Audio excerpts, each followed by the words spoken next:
কারণ আমি খুব বেশি বয়সে বিয়ে করিনি, আমি এখন নানা হয়েছি, আপনারা অনেকে জানেন। আমার এই বয়সে আমি নানা হয়েছি, এটা অনেকে শুনলে আসমান থেকে নাজিল হওয়ার উপক্রম হয় যে কিভাবে সম্ভব। তো আমি বলি, আমি আমার সংসার জীবন গোছানো শেষ, আমি এবং আমার মিসেস সহ বাকি জীবন আরামের সাথে দেশ বিদেশ যদি ঘুরেও বেড়াই, আল্লাহ বিল্লাহ করে বাকি জীবন কাটিয়ে দিই, আমার কোনো টেনশন নাই, কারণ আমার সংসারের সব সেট আপ করা শেষ। সে সমস্ত মানুষদেরকে দেখে আমার করুণা হয়, মায়া হয়, যারা আর্লি ম্যারেজকে দোষণীয় মনে করে, তারা অনেক বেশি দেরি করে তথাকথিত নিজের পায়ে দাঁড়ানোর কথা বলে 30-35 পার হওয়ার পর বিবাহ শাদী করেন। এই মানুষগুলো তাদের ছেলে মেয়ে হইতে হইতে, প্রথম তো আবার ছেলে মেয়ে নেওয়া যাবে না, একটা লম্বা সময় এনজয় করতে হবে, 40-এর পর হয়ে যায় ছেলে মেয়ে হতে হতে। এরপর এই ছেলে পড়ালেখা করে গ্রাজুয়েশন করতে করতে 55-60 চুই হয়ে যায়, ততক্ষণে সংসারের ঘানি টানতে থাকে। আল্লাহ না করুন ছেলেটা যদি অমানুষ হয়, এই বেচারা বৃদ্ধ বয়সে আর যাওয়ার কোনো উপায় নাই। আবার সন্তান তো একটা বা দুইটা বেশি নেওয়া যাবে না, তাহলে তার দুঃখের কোনো শেষ আছে?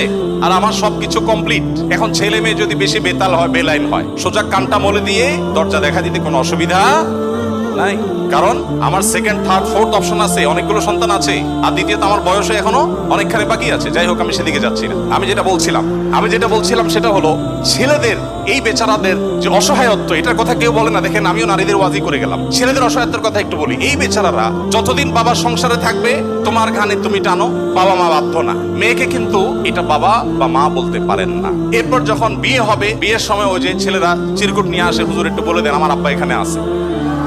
আমি পল্টনে একটা হোটেলের উদ্বোধনী দিনে আমার এক বন্ধু মানুষ সেখানে গেছিলাম, এক ছেলে তার বাবাকে ধরে আমার কাছে নিয়ে আসছে, এসে বলছে, হুজুর আপনার অনেক ওয়াজ শুনছি, আজকে আমার বাপরে হাতের কাছে পাইছি, আমাকে বিয়ে দেন। আমি বহু বলছি, আজকে আপনি হাতে নাতে বলেন। আমি নিজের লজ্জা লাল হয়ে গেলাম, যে ছেলে কি বেহায়ার মতো কথা। যাই হোক, তো এই বেচারারা বিয়ে করতে যাবে, বাপ বলে যে কি করো তুমি, বিয়ে করবে মানে টাকা কামাই করো। মেয়েদের বিয়ের সময় কি বাবা মা এটা বলে, তুমি কয় টাকা কামাই করছো তোমার বিয়ে দিব?